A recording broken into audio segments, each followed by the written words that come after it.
3, 2, 1. Hello, hello. Hi, guys. Welcome back to the Saucy SIBZ podcast with your host, Francesca. And I'm Nicodemus, and we are the Saucy SIBZ. And guys, we have a really, really awesome guest for you today, and I'm just going to read what I wrote. Today, we have quite the fascinating guest. At his core, he is a third-generation bartender, but has become highly decorated for his vision of beverage programs, restaurant, and culture of craft cocktails and speakeasies. And while there are too many decorations to count, he's been given a James Beard Award and the title of Bartender of the Year by Tales of the Cocktail, just to name a few.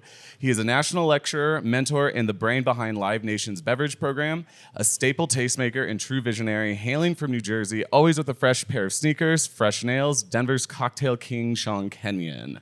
Woo!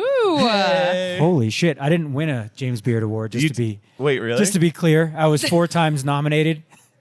Always an also ran, but never a winner. Wait, really? Yeah, really. Nice Okay. research, Damn Nick. it. Yeah. You know, That's good. Didn't Williams and Graham, the bar program? No, we were also a national finalist. We were national finalists there Okay, as well. So, yeah, never actually happened for us, but. You know, we got nominated for 6 years in a row, which was fantastic. I mean, nomination's nomination. Yeah, for sure. I mean, I'll take it. Yeah. Well, you've won Best Bar in America though from like a bunch of other like. Yes. So, yeah. Williams and Graham has been world's top 50 bar once, and best bar in America twice. Wow. And I Crazy. got best American bartender 2 times from 2 different organizations. Hell yeah. And a bunch Casual. of locals and things like that. It's something I never thought would happen in my career. Like I didn't get behind the bar to think about awards or anything. Like when I was bartending in 1987, no one was like, "You're going to get an award for bartending." I mean, to me, an award was a high five or $5 at the end of a check. You know, that was an award to me. And the fact that now there's this system and all these organizations that recognize what we do in the F&B industry and hand out awards. It's crazy, and it is crazy to me that I've been standing on some podiums, and most of the time I've been standing on a podium. Honestly, I've been hammered because award ceremonies are really boring for the most part. And you see your friends win, you're really happy for them, and every time they win, you're toasting, you're drinking, and pretty much every time I've won an award, it's been towards the end of an award show. Yeah. So I get up there and first I say fuck right away. I'm like, oh fuck. Like, and I've said that twice, right on the microphone, like because I don't prepare anything. I haven't prepared anything. In winning an award, I always thought it was bad luck to prepare notes. So okay. It's like because it's thinking you're going to win. It's hexing yourself, Yeah. jinxing yourself. So I never have. So I've always gone up there and drunkenly rambled. Just right. They're like, know? get him off the stage. Get him off the Yeah. stage. Yeah. Well, cheers to that. Cheers. Yeah, Cheers. cheers. Thank you for taking time out of your crazy schedule to meet with us. So we've been wanting to have more people on that, we're the Saucy SIBZ. We want people to have the sauce who are just out there and do things differently. And honestly, just your first little story, it's like, clearly this dude has the fucking sauce. Like it's right there. You really meet our brand, you know? Yeah. Yeah. Yeah, like the people who, like the most successful person waking up every day at 5 a.m. and doing everything right. There's podcasts for those people. Yeah, I'm not one of those people. Yeah, that's not us. It's not who we Yeah. are. It's not who we usually tend to find in our lives. We want the saucy people. So, yeah. And with that, we're at Williams and Graham, which Yeah. is Denver's first speakeasy. It is Denver's second. We were second reincarnation of a false front cocktail bar. Like there was Green Russell existed 8 months before we did, and then we opened 8 months later. We had a few problems. We would have been first, but the building we're in is quite old, and it took a little bit of time, and here we are. Well, they're no longer. 11 and a half years later. And they're not here, right? What's that? No, they closed. Yeah. They closed this year on New Year's Eve. Okay. And we had hoped we were actually okay being second. Yeah. It wasn't like we thought we had to be first doing what we did. The original idea is I wanted to open a neighborhood bar. I wanted to open Occidental first. Yeah. Oh, okay. Which And is the sister bar. Sister bar Yeah. that we own, and which is like a kind of punk rock neighborhood bar, but also like a place for like New York, New Jersey expats. Like people from the East Coast, so New York sports, etc., New York style food.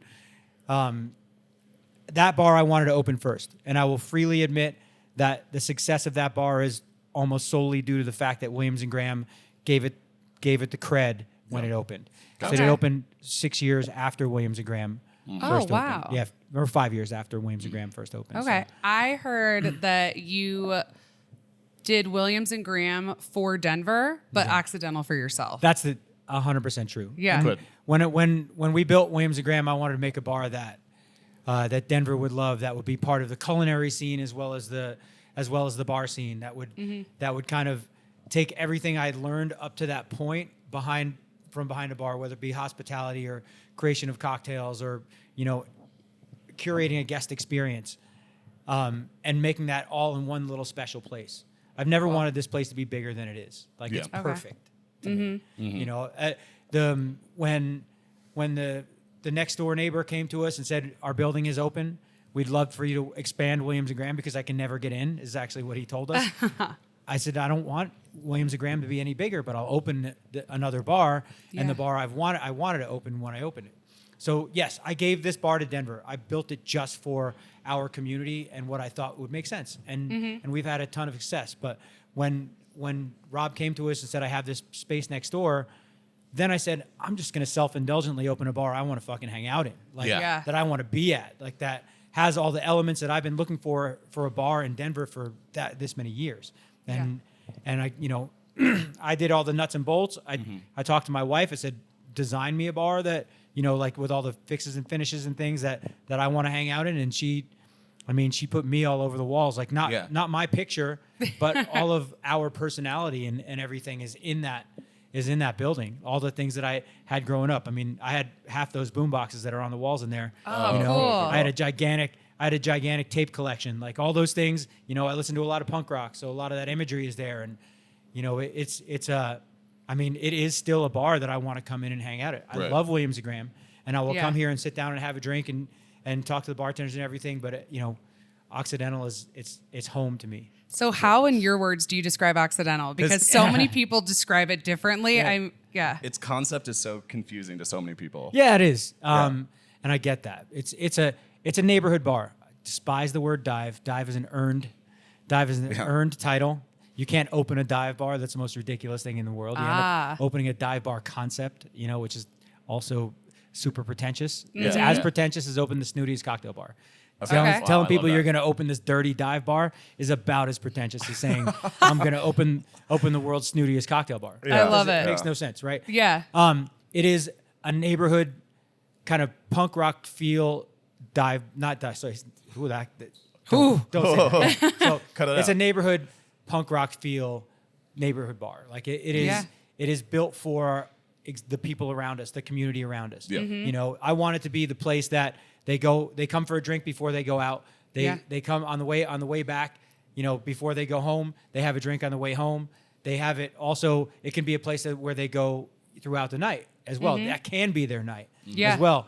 But most important to me, it's an industry bar. For sure. Right?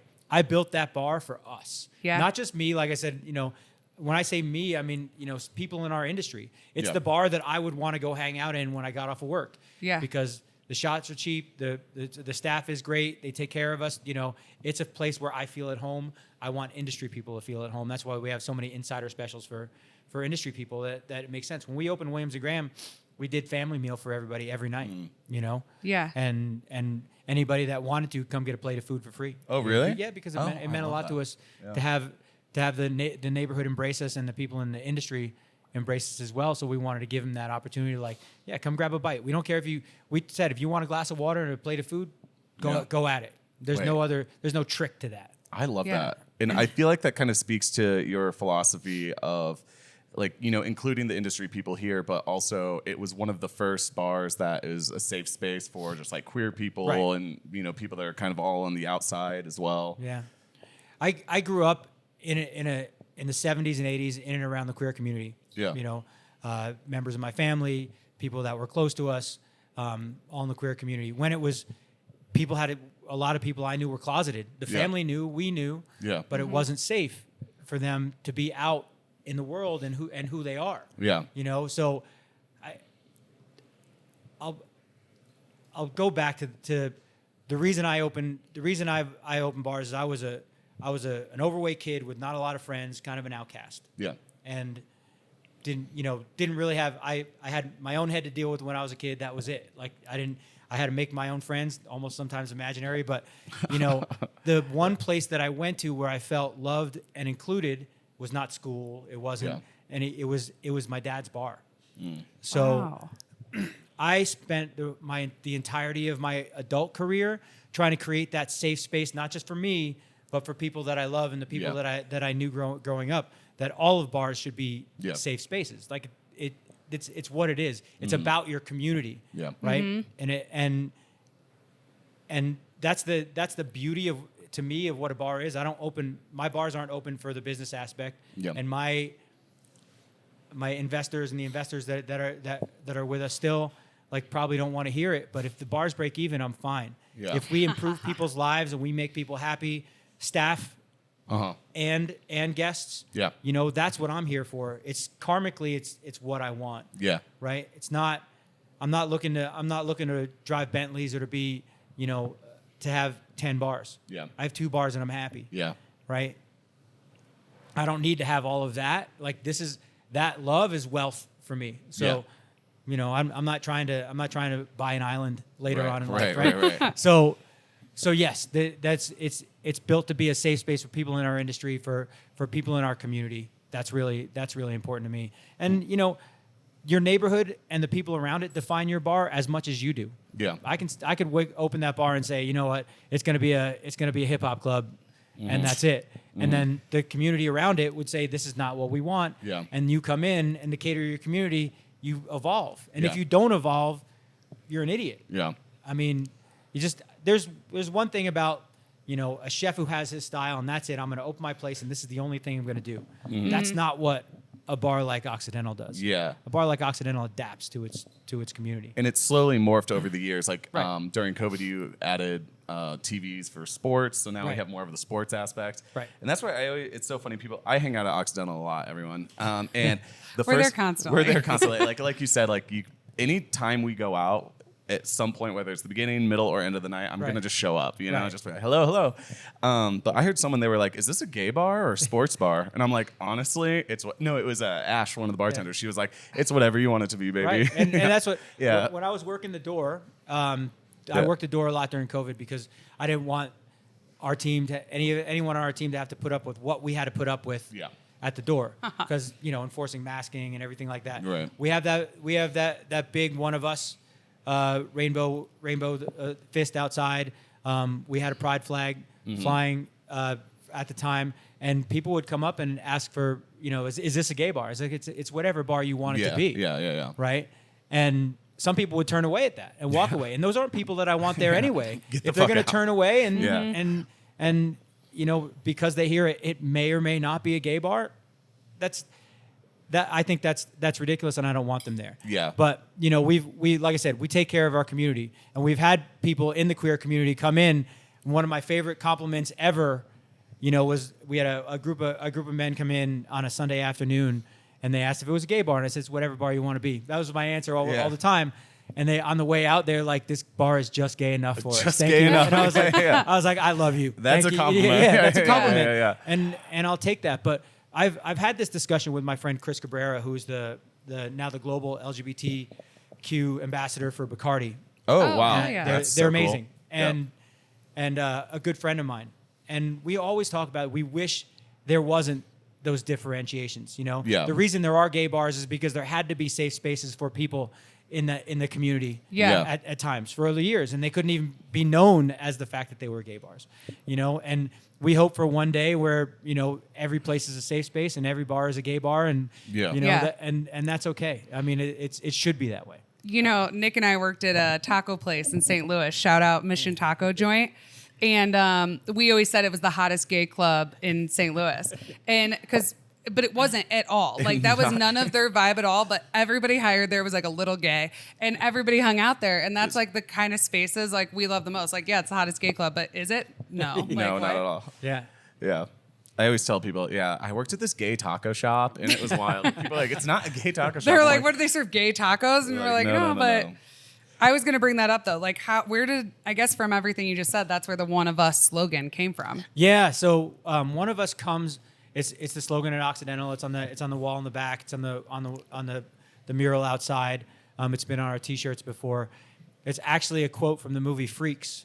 Freaks. Oh. Okay. Yeah, Freaks is a 1920s movie made about carnies. And it was about the carnival freaks and how they were outcast. And there's little stories within it, like weaved into the story. But there's a non-freak or a woman, like a blonde white woman that becomes part of their community. And there's a dinner where they're all chanting "Gabba Gabba, one of us, one of us, one of us." So like "Gabba Gabba Hey," like the Ramones, that comes from that "Gabba Gabba." Okay. But wow. also that one of us means, we're in this business, in the industry, we're a collection of freaks and misfits.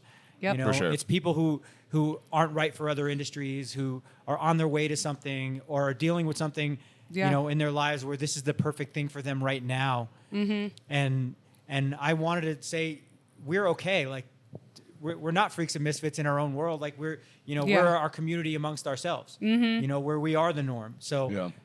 One of us, come in, you're one of us. We'll welcome you like you're one of us. And no matter who you are, Yeah.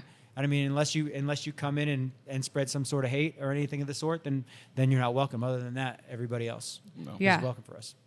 I love it. Speaking of signs up right now, I know everyone that's been walking by Occidental lately has been, honestly, you didn't mean it for this, but me working in social media and marketing, it's a great marketing tactic because everyone's going to post it on Instagram and everyone's going to know where that place is.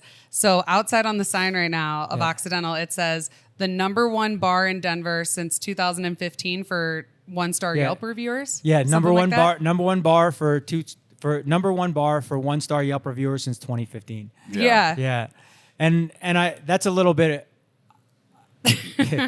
I like to take a fun poke at Yelp and review sites, right? Because it's a coward behind a keyboard for the most part. Totally. I mean, you can fix most anything on site, right? And if there's a problem, and we will, if somebody tells us we've made a mistake, we'll own up to making a mistake. And if somebody gives us an honest review and we've actually slipped up, I send them a message like we slipped up and it's on us. But there's so many times when we've removed somebody that's a problem or that has treated our staff with disrespect or is or we've turned somebody away for being drunk, that they've turned it into turning them away for something else, right? Yeah. That I decided a few years ago that I'm not going to let somebody tell a one-sided story anymore. It's not fair. We have cameras everywhere. So somebody tells a story about how our staff did this or our staff did that or whatever. I can go back and look at our cameras and hear what actually happened. Yeah. So there's a sign in the door that actually says, you're walking through the door, you're consenting to be filmed. If you feel like sending a one-sided, a false review, then we can share the video with you to prove it, or we can own up to it. We can do one or the other. Yeah. Right. So I've always had this adversarial thing with Yelp and Yelpers because I don't think it's something that we have to deal with. I think those sites are out there. We're going to read it. Some people read it and take it seriously, but I always respond. Like, I mean, not always, but like when somebody's really, really wrong or disrespecting one of our staff members, I will respond. You go to bat for them, Yeah, which will I think respond. is the sign Respond of a every good time. owner. To instead of say like the customer's always right. It's like, no, like sometimes they're wrong. And like, yeah, like you said, like we'll own up to it if we were wrong. 100%. But you're not going to like abuse my staff. That's the and most. think it's okay. That's the most bullshit axiom in all of F&B. Like the customer is always right. It's an impossibility. We've heard it for years. I heard it for the first. I've been bartending for 37 years now. Like I heard it when I first started when I was 12 years old. Like the guest is always right, the customer is always right. Blah blah blah. That's just it's an impossibility, right? They're never going to always be right. But, since the pandemic and since we've had this like this time when people were just lashing out at us all the time, I was like, that's it. My new axiom is, you deserve the best in hospitality until you don't. Until you don't. Right? Yeah. Wow. And that's just a matter of respect. Yeah. Respect our staff, respect our establishment, and everything is great. Once you don't, I don't have time for you anymore. Yeah. And I'm not here to psychoanalyze. I'm not here to be your psychiatrist or psychologist. I just know that you can't be in here right now, and that's that. So yeah, I'm not taking it anymore. Basically, is how that operates. And 4 years ago, we had a woman come in and she wrote a Yelp review. It said we still have the T-shirts. We make That's T-shirts. what I was just gonna bring up. Yeah. Her name was Ashley, and she said good drinks, great food. Was it horrible music or horrible music? Good God, someone help them. Right. So like, I was like, this is an amazing T-shirt. I'm gonna make that T-shirt. So we did, and that was they sold out pretty quickly. We make like kind of these one-off edition T-shirts, and then I reached out to her to show her that we made a T-shirt. Really taking it with a review. Yeah. Yeah. And I was like, and no, she came in and bought one. No. She thought it was amazing. Okay, that's she cool. was she thought it was great because she gave us 2 stars, but so the music took down everything, right? Yeah. It was great food, good drinks, horrible music. Yeah. Good God, someone help them. And we had that was on the marquee for a little while. So we've shared those things. Things on the I was marquee actually before. thinking of the T-shirts. This isn't fucking LA. Oh yeah, this isn't fucking LA. That's a whole new story. That's a Williams and Graham T-shirt. Oh, okay. Yeah. We had somebody come in and we were full and we were on a 2-hour wait and they didn't believe us. Okay. I love that when they don't believe yeah, it. It's like, I'm not lying. We I offer promise. Like we want your money. Yeah, like, we offer. We want you to hang out. Like why would we'll we? walk you. It's because they can't see inside. They think that we have this like velvet rope thing where we're like, you can come in, you can come in, you can't come in, you can come in. Like that's their perception coming in. They're coming in with a chip on their shoulder. So when this person came in, they came in and asked if we had, if we had space, and we said no. We have a wait list. We could put you on. They said, well, what about the bar? I said, well, the bar is also full. It's a 2-hour wait. The wait is for the entire place, not just the bar. And then that person started berating our host up front. And then on the way out the door said, this isn't fucking LA, and stormed out. And then wrote like this long Yelp review about how we can't get over ourselves and how we're pretentious and all this stuff. So that person and I got in quite an exchange back and forth on Yelp, which was a lot of fun. Yeah. And in the end, I mean, I invited them back, and every single so I will qualify this. Every single person, with the exception of the ones that completely disrespected our staff or anything like or of the sort, I'll invite them back to sit down and have a drink with me. Like, say, come on back, have a drink.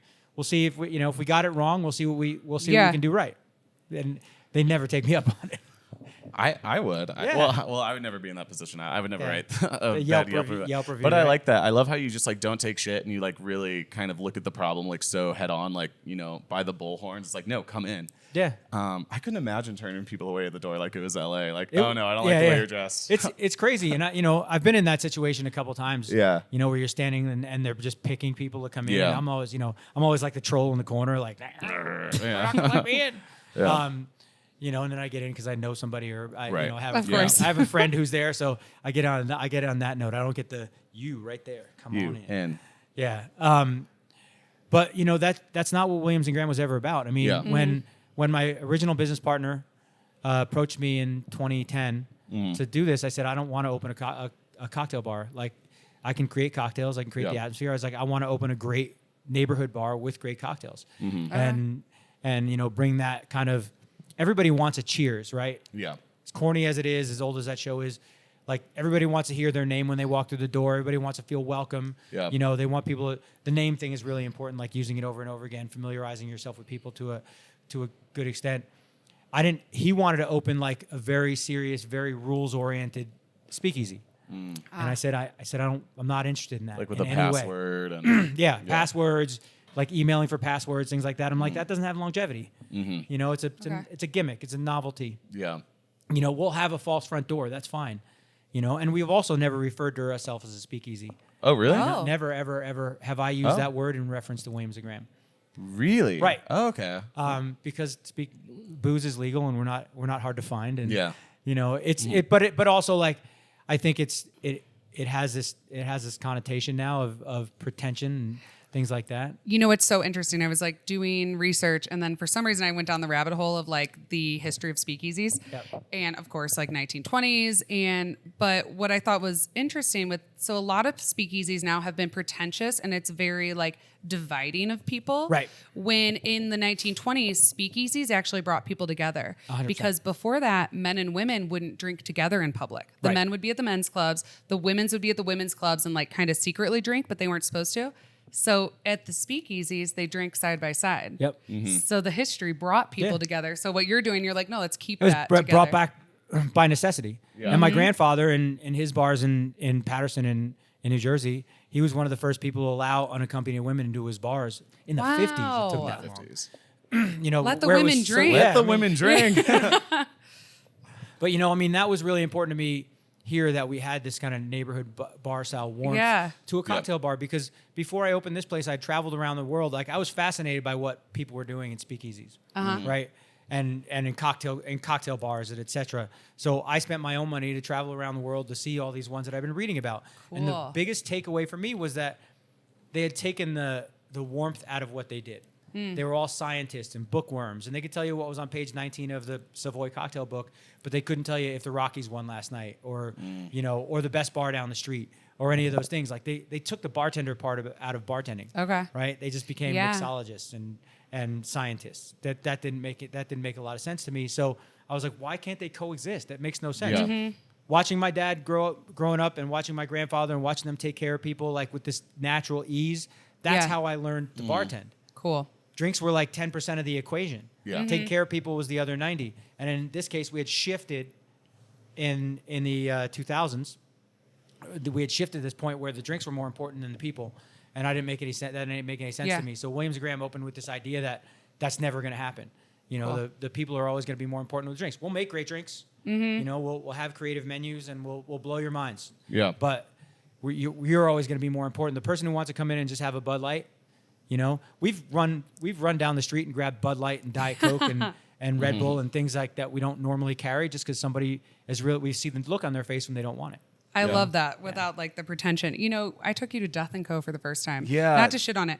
I'm not shitting on Death & but Co. He looked at the menu and he goes, I don't speak French. He was like, I can't even read this. And there's just such a level of pretension. He was like, I don't even know what to. And I've worked in fine dining. Like I know most of those things that are added, those French liqueurs and stuff. I've heard of a lot of them. But then this Death & Co. I was like, I thought the menu was in French. It's funny. And my dad, this is something I learned from my dad going to restaurants with my dad growing up, is if he couldn't pronounce something on the menu, he would show the menu to the staff member, and he would point at the item that he wanted. He was like, I would like this. Yeah. Right? Because he didn't want to have to try to pronounce it. Yeah. You don't want to put anybody in an embarrassing position. Right. Right? Like and to boil it down to the core of what we do in bars for the most part is we get people laid. Yeah. Right? Yes. Okay. And it's whether you've been married for 20 years, whether you're on a first date, whether you're on a number of date. We've had proposals here. Like for us, for people, like that's what we do. So we want to make people look cool in front of their date, or in front of their husband or wife or partner, whoever that is. Cool. And if you put somebody in a position where they're embarrassed to ask for something, that's not making them cool in any way. So why? I never want to do that. So we try to keep as plain a language as we can on our menus. Wow. You know, without trying to, you go to a menu and it's like, this is the youngest chef. It's a young chef, and he's just trying to impress everybody with what like their command of these unique and ubiquitous ingredients. Like, they have ginger, but they're going to call it galangal or something like that. Like they're going to use like these really technical terms for what it is, so they make it seem unreadable because maybe it makes it sound more mouthwatering to me. Or to people, not to me. Yeah. If I can't pronounce it, I don't know what it is. I don't really want to eat it. Man, that's so real. Yeah. I love that. And I feel like that a lot of what you do, you are a national mentor. You go around and you're a Bar 5 lecturer. Yeah, I speak. I teach about hospitality and American whiskey and agave spirits. Okay. Are the specialties, but I teach in spirits and spirits production in general. I'm an accidental mentor. Like, I don't never woke up one day and was like, I'm going to mentor people or like that's going to be my thing. Mentorship is a funny thing. Like somebody that I've never met before. This happened to me 2 years ago at Tales of Cocktail. Somebody came up to me and like you're one of my mentors. That's amazing. And I'm like, I'd never met them. To me, which look, that means they've read things that I've written, or like that, and they're inspired in one way, which is I think is really incredibly flattering. But mentorship is it's a relationship. Yeah. I've never honestly looked at somebody and said, you know what, I'm going to take that person and I'm going to make them better at what they do. It's always been unconscious because it's a relationship first. Yeah. You have to believe in each other. It's two ways. I can't just pick somebody to mentor and to say, I'm going to mentor you. And, they don't want, maybe they don't want me to have anything to do with that. Maybe they can do it all on their own. It's just sharing as much as you have with the important people around you that helps with that. And it makes it more organic. Telling somebody you're going to mentor them puts up this artificial, then there's all these expectations of what's going to happen. Yeah. Right? Making yourself open for questions, available for counsel, all those things, which I always am for as much as I travel. Any single one member of any of our teams can call me at any time. And if I'm really busy, I'll say, tell me a time I can call you and I'll get back to you. And I'll never shove anybody off. Every single person that walks in these two buildings is really important to me. Yeah. Whether they've been here 2 weeks or, 2 years, it's the same thing to me. Yeah. Right? Because once we've hired them, we're invested in them. For sure. For sure. Well, to be honest, you agreed to be on our podcast, which was huge. I think a lot of people, especially in the food and beverage industry, they talk a lot about how, they invest in their employees and they're, available to them to ask questions. And they might say that, but people wouldn't actually pick up the phone or call them or think to ask them to have them on their podcast or things like that. Or to, every year, every year at Christmas, I'd write cards for everybody that, and you want to know how well you know your staff or don't, write a personalized card to every single person that works for you. Wow. Yeah. And that's every so year. Cool. I had a little, this year, I got to most of it. Yeah. But it's really important to me, to tell people that I appreciate them. And as much as I travel, which is like 70% of my life, coming in here and high-fiving everybody and having a shot with them and, and not actually managing anything while I'm here is, I'm almost become like a cheerleader. Yeah. Even though everything we've done here, the foundation of what we do is something that I took great pride in creating. Yeah. And with the people who were here, the teams that we had at the time, now I'm kind of just a glorified cheerleader, which is great because the bars operate the way I want them to. Nothing's ever perfect. I realize that, and we're gonna do our best to take care of every problem we can when it happens. Hell yeah. Speaking of traveling, everyone who travels through the Denver airport is about to know exactly who they you are. You want to talk to us a little bit about that? So we have questions. Okay. Yeah. I hopefully have answers. We are opening a Williams & Graham in A, which is going to become United in A terminal, which United is taking over half of A for their international flights. Okay, cool. So now there'll be all the international people will be on that side of Terminal A. We're going to take part in training. So it's an agreement. It's a licensing agreement with another company. I put in a ton of protections in our contracts and things like that. So so that I would never risk this brand, this flagship, for just to make money. So we're gonna every single person who goes to work there will train with us for 2 weeks. Cool. Before they go in, and they won't be allowed to be on the bar there until they get our thumbs up for everything. We're also going to be there. We're going to hire the manager. We're going to hire the managers. Yeah. We're going to hire all the staff to begin with.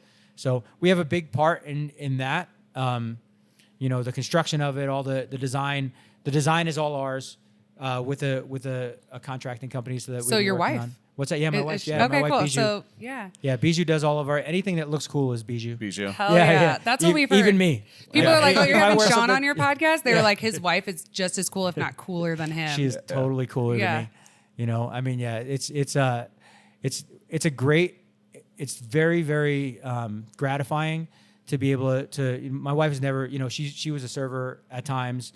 We tried training her to bartend once, and she was like, "I'm not doing this anymore." She's like, her talent is she has great spatial awareness and also like her design skill. Like she'll walk into a room and tell you everything that should be where, if something should be somewhere different or what it should look like, or something's not matching with this, or this is, those, she's got great ideas. That's a different brain. Yeah. We were talking about that. We're trying to do our apartment. We live together. Yeah. And Nick was like, I just don't understand how people know that it looks good with something. And I was like, it's a gift that people are born with. I don't have it. Yeah, I don't have it neither do either. I. Yeah. I don't. Yeah, I can't look at something and see the vision. Yeah, that's why Bijou, when we opened Occidental, I was like, just Do it. tell me what to do. Yeah. And we'll do it. And everything. The cutouts on the walls over there, she cut those on our living room table over the course of 3 months. She cut out every single one of them with an X-Acto knife, like with a trace. Yeah. In all these Adbuster magazines and all those kind of things like that. So that's why that wall looks as cool as it does, because she put all that time. Everything over in Occidental is DIY. We didn't have contractors do anything except build the bar and the floors, and we did everything else ourselves.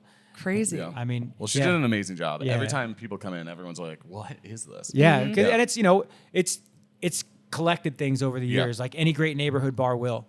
People bring us things, we put it up. We'll hang them up in there, and you ever go to a great neighborhood bar and you see like little statues and things all over, posters and things that guests have brought them over the years. Yeah, that's happened. Things have been added to Occidental for the last 8 years now. I can't believe it's 8 years already, which is that's crazy, insane. There's a lot of things over there that I know have a story, and I just haven't asked about it. It's just like quirky, and I'm like, I don't know what that demonic statue is up there, but that came from that when we did Slayer a couple years ago. Oh, cool. Which is SLEIGHER, Slayer. Oh, it's like a Slayer. It was a Christmas pop-up, like an evil Christmas pop-up. We're doing it. Cool. We're doing it again this year from Thanksgiving to Christmas. Oh, hell back to it. Yeah, It's that's exciting. all metal. I'll be there. Oh, yeah, you'll be there. Yeah. It will be. It's like I said, it's incredibly gratifying to be able to for our partnership, not just our in our marriage. We've been together 18 years, and to be able to rely on her to just make something look great and have the trust. I don't ever have to worry about it. Yeah. Yeah. That's so amazing. Cool. Okay, speaking of stories, just because I feel like there's so much about you just to get to, I would love to know the story of the Yellow Rose strip club in Texas, but then also Renee Zellweger used to work there? Yeah, she did. Okay. Yeah. So I did. I moved with a band. I was playing in a band in Jersey. We were gigging out in northern New Jersey and in Manhattan. And we got accepted to play South by Southwest in 1991. Damn. Which South by Southwest in 1991 happened in like 10 bars. It was definitely an unsigned band. It's places for bands to get signed. Now it's a showcase for bands that are already signed or looking to sign to get bigger labels. But back then it was real grassroots, and we got accepted to play. And so we moved down there to play. I was dating the girl in the band at the time, the singer, and she and I and the bass player went down, found a drummer. Whole thing happened in Texas. So I went from Jersey to Texas. Super culture shock at the time. Even though it was Austin, which is weirder than most of Texas, it was still Texas. Yeah. Compared to Jersey City, which is totally different. Worked there for a little while. They all hated it. After we played, they moved away. There's longer, more involved stories than that, because I could tell that story for 3 hours. It's an epic. I went to go run some bars on 6th Street, which is the entertainment district in there. And one night, a bunch of real super cheesy looking dudes in shiny suits were standing at the end of my bar and having a great time. Great time. We had a huge party. And that's really distracting, Josh. If you'd have walked normal, it would be it's okay, bro. What's the leopard? The pink guy? What's back that? then, like the doo-dun. Yeah. Pink Panther? The pink that's why. That's how he just creeped in here. Yeah, it was a little Pink Panther, a little like Wimpy from Popeye. Yeah. Little thing going. But so to go back a little bit, I was running bars on 6th Street in Austin, and I was at this club called Infinity, because everything had a one-word name back then in the early 90s. And nightclub, like one of those 6 people deep all night, all you're doing is slinging. And these guys at the end of the bar with all these with these women that were obviously strippers at the time, were having a great time. And one of the women asked me for my number, and I thought it was for me and for her. And I was like, all right, I'll give you my number. That's cool. Yeah. It's a house. It's a landline because, cell phones didn't exist at the time. But the next day I got a call from the guys who were there who ran that bar and had just bought the Yellow Rose in Texas. Okay. Which Is is it still a there? strip club. It is still there. Oh, shit. People that I worked with 25 years ago still work there. Yeah. Like there's still people that are still there. It's insane. Great people. I mean, it was a great way to spend my 20s, not the rest of my life. Yeah. You know, when I first started working there, Renee Zellweger was a cocktail server. Okay, Okay, you know, she wasn't a stripper. No. Okay, yeah. so I was like Googling, and it was like, talking about Renee Zellweger, how she doesn't look down on herself for putting herself through school, for being like a cocktail waitress at a strip club. And I was like, that sounds like a PR team. Yeah. And being like, oh no, she was never a stripper. She was just a cocktail waitress. So I wanted to see if you would No, tell us. 100%. So for the record. Yeah. Her and her roommate, Alyssa, who was always high, Okay. worked the front. Alyssa worked the front door. Yeah. Renee was a cocktail server. At that point, she had already done like Texas Chainsaw Massacre or something like that, Oh, wow. like really low budget Yeah. stuff. And I mean, this is a story. Being an asshole, I don't remember this story, but apparently, she told us one night she was leaving. She was quitting to go to move to LA to be an actress, and I quipped, "You're going to LA to be a waitress." Yeah. What a fucking asshole! yeah. Damn. Yeah, I said that, and then She's like, I'll fucking show you. Yeah. She ended up in Jerry Maguire, and I mean, cool. that's the next time I saw her after she had a going away party a couple days later, as she was in Jerry Maguire. Okay. Which is a couple of years after that, and I was like, holy shit, fucking! She We were did so it. happy for her. Yeah. And then I saw her a couple of years later. She came in. She came into the bar to say hello to some of the people she Yeah. had worked at, and everybody's like, Renee's coming. And I was like, no idea I'd ever said that. Yeah. Yeah. I sat down with her, and within the first 2 minutes, she reminded me about how I said that. Oh And I yeah, was like, she's not gonna "Oh." fucking forget that. I was like, No. oh, I'm sorry, Renee. I'm a fucking asshole. Like, I can't believe Yeah. I said that. She's like, it's okay. I get it. She's like, I get it. Anybody would think that because there's so many people that go out there with their dreams, and and she ended up doing what she did through all the 90s, which is pretty fucking awesome. But yeah, Yeah. she was never a stripper. Okay. Yeah, she always did wear go-go boots that went over her knees because she had really knobby knees, and she was always trying to hide them. So yeah, there's a Renee Zellweger secret for you. Yeah. Yeah. Oh, wait. That's crazy. I love that. Okay, so a few things. I usually have my nails done. They're Yeah. not done right now. I kind of dropped the ball on that one. That was you accidentally took a nap yesterday. You were supposed to do I your know. nails. I just I was really tired yesterday. But you always have your nails done, Right. Where do you get them done? I get them done at a Chronicus here in Denver. Chronicus. Yeah. Yeah.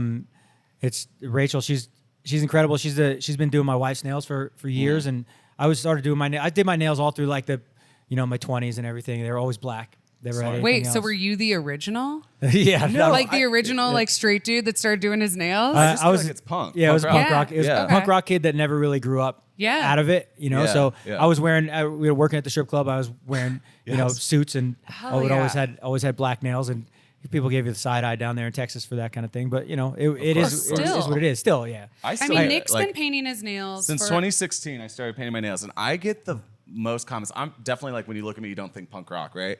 And I do it more out of flamboyance and decoration, not really punk rock. And I get people that say the most ignorant comments to me, and I'm like, did you guys forget about David Bowie and The Clash? Yeah. I'm not the first gay guy to start painting my nails. Or any guy. any guy, New York Dolls or any of Yeah. any of those old school bands, or even if you get into the hair metal bands, it's been done for Literally. years. Yeah, I don't know why people are so taken aback by But it. what's amazing to me, and I started painting my nails again 2 years ago, Okay. just because I was like, why did I stop? One Yeah. day I was like, why did I stop? So I started again, and my wife was one day I came home and she was like, that can't do. Because I'm doing it myself. It's there's Yeah. paint all over my hand. Will you flash your And nails yeah. to the camera real Yeah. quick? What Right you there. got going on right Yeah, now? I got a little card suits and everything, a little Yeah. white glitter and suits. But she's like, that won't do. And she's like, I'll see if somebody at Rachel's shop will do it. Because Rachel is one of those people who has a 3-month waiting list, and people have been trying to get into her for years, and she's great. And Her waiting list is about to be longer after yeah, this yeah. podcast. I was getting a good, getting to be friends with her, and she was like, yeah, I'll just take them on. you know, and Nice. she was shocked. So, you know, I'm going to like one of the best in the country. And I'm like, I can't just get black nails all the fucking time. Like I gotta trick it out. So, you know, I've had Pac-Man and a bunch of weird, you know, nail sets before. Cool. And, you know, now I play around with it. It's just like my tattoos. I have no room for tattoos anymore. So it's kind of like the way I decorate myself. I was in the Apple store in Grand Central Station in New York a few months ago, and the guy that took care of me, he looked at me, he's like, I love the way you decorate your hands. You know, just because I had a couple rings on. I was like, I never actually thought about it in that term. That's a cool way to say it. I guess it is. I'm decorating my hands, but weren't you on the cover of Tattoo Magazine? Yeah. Fuck whoever told you that one. I know we've been asking around we've to the been staff. really doing some digging. I was on the cover of International Tattoo Magazine in May 1994. I mean, I was like rocking some super Alice in Chains look. It was not great. How did that come about? So the guy that's done a lot of my every tattoo person will tell you this. Yeah. But this is actually true. The guy who does my tattoos has become a world famous tattoo artist. Okay. He was the first American to get the title of Japanese tattoo master. Wow. Yeah. So he has an American name and he has a tattoo name. Okay. He's Horimana is his Japanese master tattoo name, and Chris Trevino is his American name. So he was tattooing me back then, and we were working on full body suit, and we went to a convention in Chicago, and we were at this tattoo convention in Chicago, and he asked me to go take a couple pictures for him if I would, and he charged me like $30 an hour, like, you know, he's like $400 an hour now. Wow. And he asked me to do it, and I did it. And you know, if you've ever had photos taken, you're taking a photo and you're like, this is going to be the one that ends up in print. Like I'm in this weirdly embarrassing, you know, serene kind of like look. And I'm like, this is the one that's going to end up print and end up on the cover of that magazine. Oops. Yeah. I was like, holy shit. Yeah. And I had a friend who crazy. would like take a copy of the magazine around, and like everywhere we would go, he would like prop it in a bar somewhere so where somebody would see it, or he would fuck with me for years. Is there one over there? That. There's not one over there. There's a picture of me from another tattoo magazine from like 1997. Yes. That is over there. That is embarrassing as hell. And I got it as a Christmas present from the staff one year, like 2016 or something like that. So yeah, it's there. Blast from the past. It's embarrassing, and it's there. But yeah, it's to this day I'm the only guy who's ever on the cover of that magazine. No way. Wow. Yeah. Really? But Yeah. that's wild. Yeah, it's really strange. That's so Yeah. metal. It was like the third or fourth issue of the magazine. Okay. And I think they were like, we're only putting They were women like, on women from this sell side. better. Once they were at the top of the mountain, all there was the other side. Yeah. Sorry. Well, you guys have something in common Yeah. due to your tattoo. So I have like only 2 tattoos, but one, I have a Miley Cyrus lyric tattooed on my leg, and you're Incredible. a big fan of I Miley love Cyrus. Miley Cyrus. Thank you. Yeah. You know what I mean? I just feel like I like your taste so much because like you were working the door once and you were just like throwing some Miley Cyrus on, and I'm like, who is this guy? That's in the notes. Nick just loves Miley Cyrus, Yeah. and Nick like That's I mean my she's girl. one of his Yeah. girlies. That's my girl. I do. And, It's one of those things. Like I used to have like things that were like hidden pleasures. Like I wouldn't tell anybody about it. And, you know, like I really loved Justin Timberlake years ago, and I still do. Yeah. But I would never tell anybody that. 'Cause, like I'm punk rock motherfucker. Like Justin Timberlake, no way. Now I'm all about JT. So, but Miley Cyrus is one of those, like when she first started, I thought it was a lot of fun. But watching her grow over the years, like watching like the change in her music is pretty incredible. And you know, I got to see one of the coolest things I got to see years ago. We did the Grammy Awards. The company I work with did the Grammy Awards in New York when they did for the 65th anniversary. Cool. And we were doing cocktails at Radio City Music Hall. And if on that award show, Miley Cyrus did Jolene for the first time publicly. And I got to see her rehearse that day. I was at the back of the room batching cocktails, and she came out and rehearsed Jolene. Goosebumps. Yeah, no. And I was like, I heard it, and I was like, what an amazing version. You know, that song is Dolly Parton's song. No one's going to fuck with it. You know, like, but it was great. And now she's done it with Dolly Parton. Yep. Yeah. You know, she and Dolly Parton have a special relationship, which is cool. It's her godmother. What's that? Yeah. Yeah. I didn't know that. That I didn't know, but Oh, really? Yeah. It's her godmother. Yeah. Well, I also feel like a lot of people want to like dog Miley Cyrus, but people don't realize that like okay, so her dad's a famous musician. That's already going to make you super cool in the industry. But her dad was really good friends with Chris Cornell. Yeah. So when she first went on tour, she would literally like get home from school or like whatever her schooling was like, and then she would go rehearse for her tour with the Jonas Brothers, and then Chris Cornell was her vocal coach. Yeah, that's great. Like, that's fucking amazing. cool. Who's Chris Cornell? Lead singer of Soundgarden. Wait, you didn't? Why would did I you know just ask that? Yeah, I I'm know. sorry. That's okay. No, That's Nick. okay. Nick. People ask me like what music I listen to, and it's like Taylor Swift. I was okay. punk like in like high school, but now I'm like I don't know. Like I just listen to what Nick puts on because we're always together, and he has such good taste in music you. that like I just know that what I listen to is good, and then but I don't know who just ask all anybody the right is. questions. You'll be fine. Yeah. Have a musical Sherpa. That's what you need. No, literally. And have your brother right. be that. Oh, what was I just gonna ask you? I know we have a game, but then But yeah, let me just talk about the music real quick. Oh, yeah. yeah, please. I think it's really important. Music is super important to me in the atmosphere of a bar.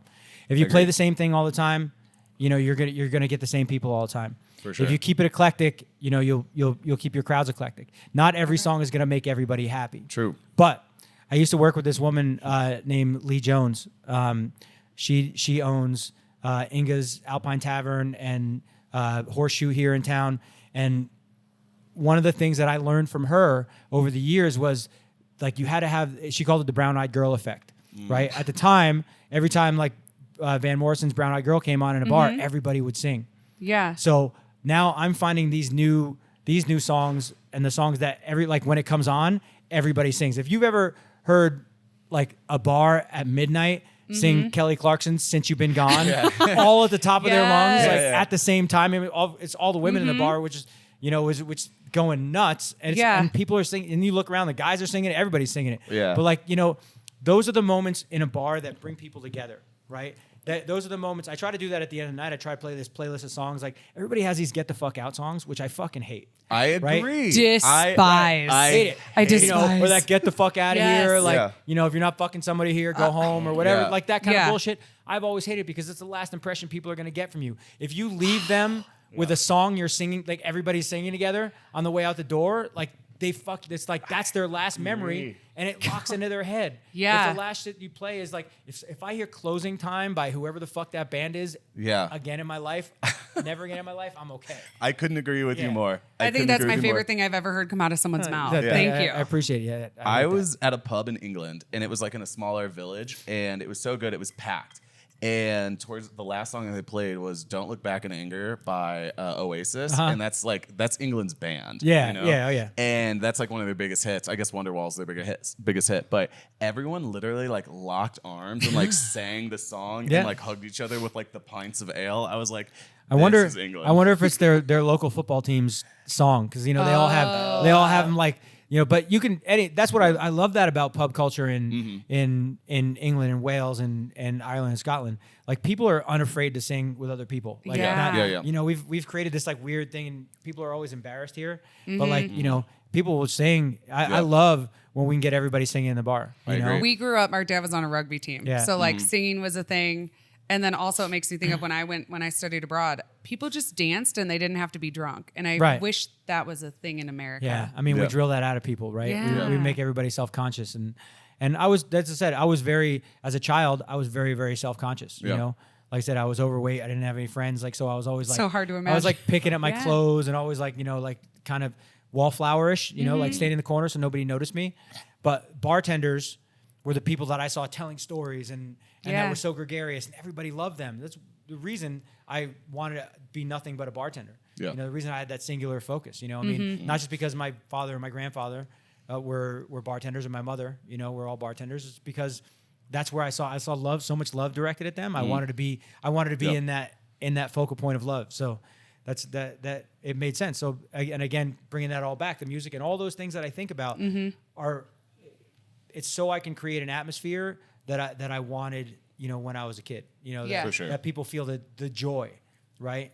They don't feel all the negativity, and they feel the joy. So that's why we don't have, like, none of these bars ever have a lot of fights or anything like that because we don't present that kind of atmosphere. I mean, you get what you pay for when you create these aggressive environments, right? You're going to get a lot of fights and things. It'll happen for us once every couple of months. Yeah.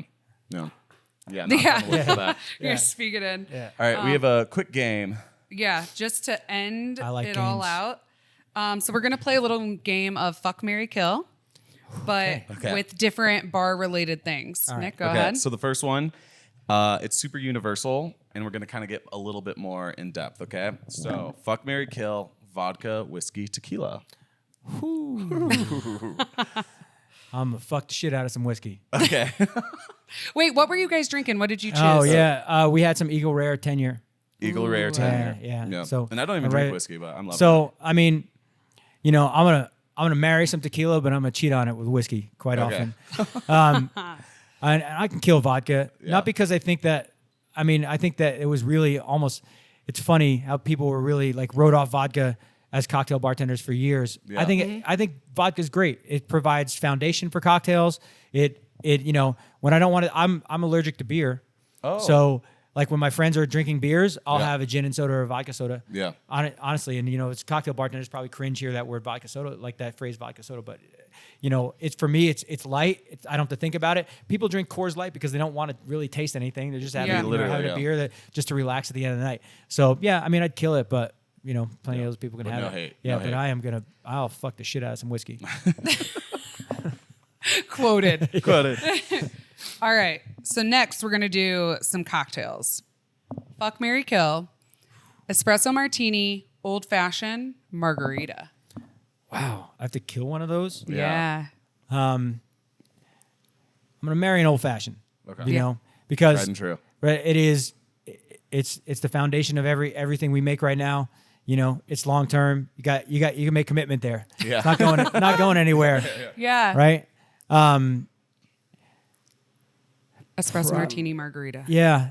I'll probably have to kill the margarita. Oof. Yeah. Which is strange, right? Yeah. Yeah. But you know, I love an espresso martini. I know like it's become the en vogue cocktail and everybody wants to write it off. It's like writing off your favorite band because they got signed by a big label, right? Yeah. It's like, you know, it's like, yeah, I love a good espresso martini. I love making them with tequila and mezcal and playing around with them, Ooh, right? yeah. And I love coffee and all the coffee that, you know, and coffee tasting things. So I'm happy with an espresso martini. And made well, it's a fantastic fucking cocktail. It's just become the, you know, it's in the zeitgeist now. Like everybody wants one. Yeah. And so immediately cocktail bartenders or any pretentious, they're just like, oh, I can't have it because everybody wants it. Like we're here to give people what they want, right? So yeah, I mean, you know, I'll kill a margarita to save. I'll kill a margarita to save an espresso martini. All right, fair. All I right, like that answer. And the last one. This This is like more kind of like niche bartender. Okay. Fuck, marry, kill, Fernet, Chinar, and Campari. Ooh. I know. All right. It's like, Yeah. a lot is happening. Yeah. I'm gonna marry Campari again. Oh, okay. Wow. Same reason I'm marrying it. Same Yeah. reason I'm marrying it because you know it's such a standard in so many things, and I love a Negroni, and Love. you know I think it's a great bittering component for cocktails and things, and I want it to be and it was my go-to for years. If I would go to a bar that like did and I wanted something cocktail like, but Yeah. I knew they wouldn't be able to make a cocktail, they could make a Campari and soda, Yeah. which you know with an orange is a great lower proof kind of thing to have. The Americana. Was that Americano? Well, Americano is with sweet vermouth okay, and soda, okay. but also very good. Okay, gotcha. But that can be fucked up. I went to a bar once and asked for an Americano, and I got a coffee. The bartender disappeared for like 15 minutes back at house. I'm like, what, to make an Americano? Yeah. What the fuck is going on He was here? probably like, fuck this guy. I'm not making No, this you know, coffee. funny Yeah, thing is every time he actually is a well-known bartender in the community and now lives in New York and went to go work for Nomad and you know really well-known cocktail bars and work for some other people.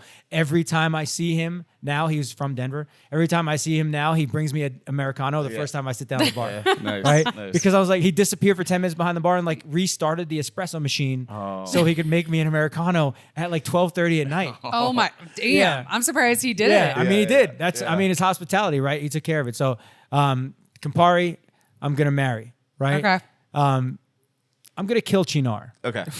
Not my favorite Yeah. thing, right? And I'm gonna fuck Fernet. Yeah. And you know, I mean, Fernet it grew on me Yeah. when years ago when I was going to San Francisco, like 2011, 2012, it was like the bartender's handshake in San Francisco. And I went there, and the first bar I went to where all these bartenders from around California and the West were all there, and I'd never met a lot of these guys. So these guys hand me shots, and I'm gonna do it because I don't, I want to take their handshake and smile about it. And I tasted it, and I was like, the fuck? Like I looked around, like, are you guys fucking, are you guys pranking me? Like this, the fuck did you just do to me? And over the years, the bracingness, I grew to love it, honestly.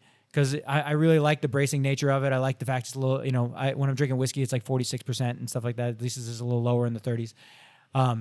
But it's become the bartender's handshake over the years, which, somebody orders Fernet at a bar, every bartender looks at him like, are you in the industry? Yeah. It's like one of those things, like it's a signal and a handshake, right? Yeah. It's a signal like I'm one of you. Yeah. Without that dreaded, everybody hates when a bartender sits at a bar. Yeah. Sits at a bar and is like, it's like, I'm a bartender. It's like, oh no. Oh Jesus, here we go. Oh God. The worst guest. What's coming up? What's coming after this, right? But yeah, I think that's where I'm at. I'm gonna kill off some Chinar because I don't really do a lot with it, and not the biggest fan of artichokes. Hell yeah. Yeah. Well, anything you want to plug? Tell the people about what's going on, and I think or to end with. Just I think just to end with, our bars are a lot of people will say that their bars are built with heart and without the like, we do it for family, we do it for this and that. It's an easy thing to say. It's 10 times more difficult to actually do. Yeah. Mm-hmm. Because you actually have to care. You can't pretend to care. And that takes work. That takes connecting with people, and that takes knowing who you're with. Especially in someone in my position where I'm traveling a lot, I have to do that work when I'm in town to make sure that I'm spending a little bit of time with everybody when I'm here.